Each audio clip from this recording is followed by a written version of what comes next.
Here's your 2025 Thailand visa run update specifically for South Africans. I'm going to share 3 viable border run destinations for South Africans looking to get their 90-day Non Immigrant B visa renewed. Plus, I'll give you 2 that are not so great options. You can enter Laos via 2 border points, Vientiane or Savannakhet. The most common route is through Vientiane, where you can apply for the Non Immigrant B visa at the embassy in Vientiane, or even the Consulate in Savannakhet if you prefer. The land border, for example, Ban Lam or Poipet, is pretty much closed for land runs. For non-B visa extensions, you can do the visa exemption stamp at the border, giving you 2 land runs per year or unlimited air runs to Malaysia. But remember, always check with immigration as requirements and documents needed in embassies you can go to does change.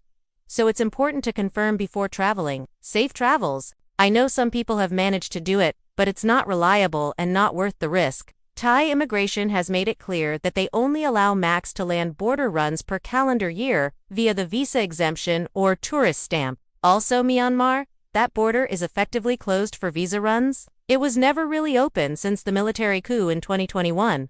So yeah, don't bother trying that. You can apply via the e-visa online and pay at either the embassy in Vientiane or the consulate in Savannakhet. DIY routes typically take 10 to 15 days, but agencies like Meesuk Travel offer a 2-day fast-track service. The non-ASEAN rates include South Africa and costs around 7,000 THB. Remember, if you use an agency, make sure it's reputable. Check out my recommended agencies in the description below. The Laos stay-in requirement. Land crossings now often require a 2-day minimum stay in Laos before re-entering Thailand. This requirement is not consistent and depends on various factors, including the entry point and the purpose of your visit. However, it's always good to plan for at least a 2-day stay to avoid any inconvenience. Remember, if you're not yet subscribed, hit that subscribe button. However, it's still very much an option for those in Southern Thailand. You can travel from anywhere in the southern provinces like Phuket, Krabi, Surat Thani, etc. from Malaysia.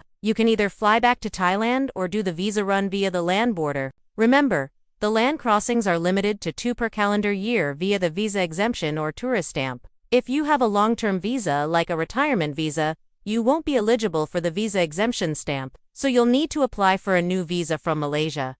Reddit has a lot of info on this. I'll link to the relevant thread in the description. You can also fly to Malaysia to avoid the land run limits. Air entries remain unlimited. A fellow content creator, Thea Nexus, did a video on this last year, and it's still relevant. I'll link to that video as well. Share this video with other South Africans planning to do a visa run, and let's get into it. The first and preferred route for many teachers and workers in Thailand is Laos. The second option is Malaysia, particularly the Sadao, Padang Besar land border crossing, which is still open and functional, although it's not so useful for us folks in Bangkok.